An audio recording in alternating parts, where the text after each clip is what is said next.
त्याच्यामध्ये 200 घरं पडलेली आहेत। त्याच्यात मुख्य म्हणजे 39 घरं पूर्णपणे पडलेली आहेत। त्या पूर्ण पडलेल्या घरांना कालच सन्माननीय मुख्यमंत्री सिद्धरामय्या साहेब आणि काँग्रेस सरकारने सगळ्या कॅबिनेटनी डी.के. शिवकुमार आणि सिद्धरामय्याच्या कॅबिनेटनी ठरवलं की पूर्ण पडलेल्या घरांना 1,20,000 देणार आणि त्याच्याबरोबर एक घर पण बांधून देणार।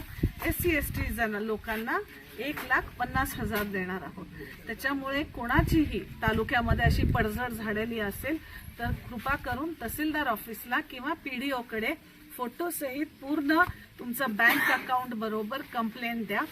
एजंट थ्रू किंवा कोणतरी करून देते म्हणून असं काही नाही, एजंटगिरी नाही। ह्याच्यात पैसा डायरेक्ट सरकारकडनं पीडितांना डायरेक्ट अकाउंटला मिळणार आहे। अकाउंट नंबर फक्त तुमचा व्यवस्थित द्या म्हणून तुम्हा सर्वांना विनंती करते।